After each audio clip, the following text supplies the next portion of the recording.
नमस्कार। आज के इस वीडियो में हम आपको बैकुंठ चतुर्दशी की कथा सुनाने वाले हैं। मान्यता है कि इस दिन पूरे विधि विधान से बैकुंठ चतुर्दशी का व्रत करने और कथा सुनने से बैकुंठ धाम की प्राप्ति होती है। आइए सुनते हैं बैकुंठ चतुर्दशी की पौराणिक कथा।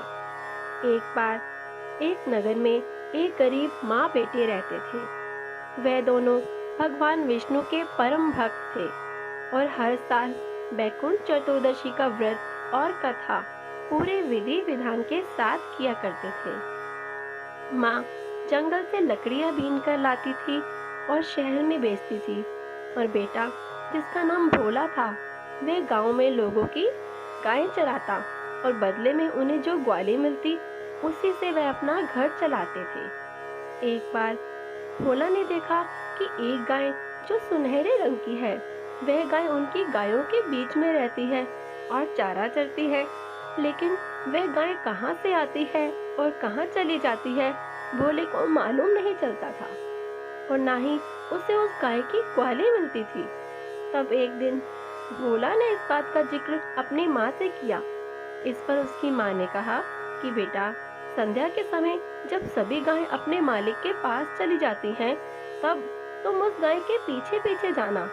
तब दूसरे ही दिन भोला ने ऐसा ही किया। भोला को तो पता ही नहीं चला कि वह जिस गाय की पूंछ पकड़कर जा रहा है, वह उसे बैकुंठ धाम लेकर पहुंच गई। वहां भगवान विष्णु विराजमान थे। तब भगवान विष्णु ने पूछा, अरे भाई, तुम कौन हो और यहाँ कैसे पहुंचे? तो भोला ने पूरी बात बताई कि मैं आपकी गाय की पूंछ पकड़कर यहाँ तक आया हूँ। मैं पिछले कई महीनों से आपकी गाय को चरा रहा हूँ, लेकिन मुझे आपकी गाय की ग्वाली नहीं मिली। मैं ग्वाली लेने आया हूँ। भगवान विष्णु और माता लक्ष्मी को उसके भोलेपन पर बहुत हंसी आई। भगवान ने कहा कि मांगो, तुम्हें क्या चाहिए? भोला ने कहा कि मुझे मेरी मेहनत का पैसा चाहिए और ज्यादा मुझे कुछ मांगना नहीं आता। तब भगवान विष्णु ने भोला को एक कढ़ाई दी। तब भगवान विष्णु ने कहा कि तुम वापस इसी गाय की पूंछ पकड़कर चले जाना। भोला ने ऐसा ही किया। घर आने के बाद उसने कढ़ाई रसोई घर में रख दी। उसकी माँ ने कढ़ाई को मांजकर धोकर रसोई में रख दिया।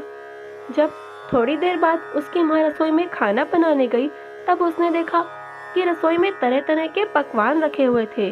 अब भोला और भोला की माँ समझ चुके थे कि यह कोई साधारण कढ़ाई नहीं है। सब कुछ भगवान विष्णु की कृपा से कढ़ाई में से बनकर व्यंजन आ रहे हैं। उनके घर में एक मेहतरानी आती थी। भोला की माँ बचा हुआ खाना रोज मेहतरानी को देती थी। वही मेहतरानी नगर के राजा के यहाँ भी जाती थी। नगर के राजा के यहाँ उसे ठंडी रोटी मिलती थी।